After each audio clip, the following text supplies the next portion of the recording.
It's a 1969 Rambler SC Scrambler. Pretty exciting car. I want to tell you guys about it. This thing is really a unique car. The more I've gotten to know about it, the more I'm excited.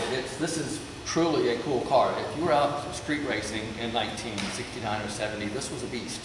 This was something you could climb in off the showroom floor and go out and do battle with the big three, the 442s, the Boss Mustangs, the Cobra Jets, the rest of them. This was a car that you could have a good time in, and this particular car is a really nice car. It's a solid rust-free car. It has all original panels. It has the verification pieces that you'd want to have in an SC car. This one has a pedigree in that it has some markings down the frame by the steering box with the X on it, which would tell you that it is truly an SC car. It's not a made-up resto-mod car that someone has put together. This is truly an original car. It has things like the electric windshield wiper motor. The factory Rambler cars would have had a vacuum motor, and this one has an electric because of the larger camshaft would dictate that you'd want to have an electric motor because of the vacuum. It has these cars came with a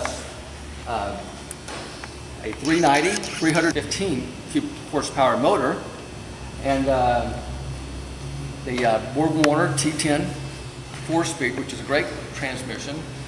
Ford used them in their Shelbys, and so you've got that. It has so many unique pieces about it. The fenders are unique, the quarter panels are unique for the larger tires. These things have subframe connectors, and if you're not familiar with that, when you have a car that has a lot of power, the bodies can twist. So to eliminate that, they've actually connected the front and the rear of the car like a full frame car would have with subframe connectors.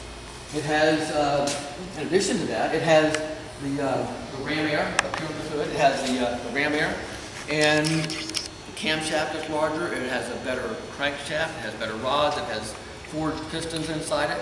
So it has a nice strong engine.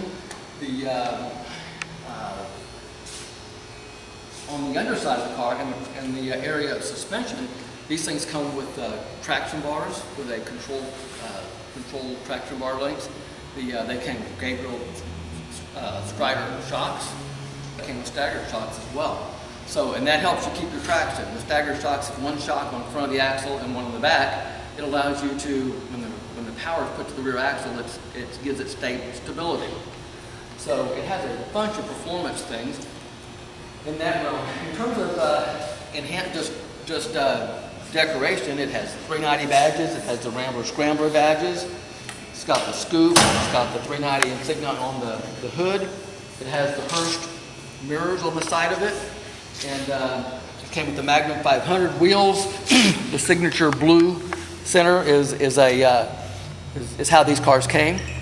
They painted the center blue. So it has on the interior, if you come out to the interior, they came, since this is the Hurst Scrambler, it actually comes with a 4-speed shifter, the Hurst shifter, which is, for the guy who was going to go buy a hot rod back then, what's the first thing he's going to do? Put a Hurst shifter in it. So the doors close tight. There's certainly good body lines on this thing. It's a nice, solid, straight car. Now, this particular car was owned by a girl named Jolie Vaughn, and she's the girl who actually came up with the Rambler Scrambler registry and the 1512 registry, which is the number of cars that were produced. And the thing about this one is that it's a complete running together car. They estimate that there's only about 100 of these things that are driving right now. That 500 of them exist, and that about 100 of them are actually on the road. So they're saying that roughly 1,000 of these things don't even exist anymore. And so, and one of the things is, it's like the body panels. Most people wouldn't know that they were different. So if you had an original, and some of them may not even have the original type quarter panels on them, except the bigger tires.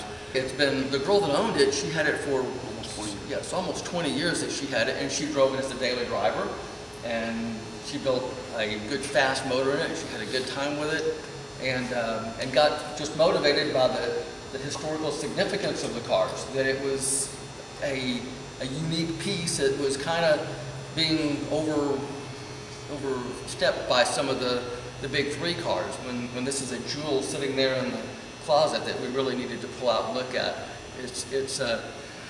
So there's a 1512 registry. Everything we're talking about here today is verifiable. If you guys want to go online and look, you can type in Rambler Scrambler and you can find mountains of information. We do have a binder on the car, which has got a lot of the stuff in it.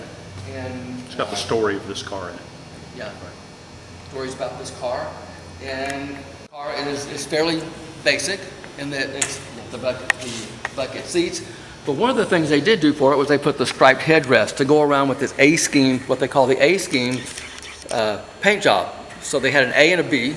This is the A, and it's so you have the headrests that are matching the outside of the car, and then again you have the sun tack and the instrumentation. You've got verifications on these things. Again, the pedigree on the car is certainly important. So you have a dash tag, and you have a door tag, and then you have a frame stamp. All these pieces together are going to be part of how you're going to know for sure that somebody says, is this real? And it really is.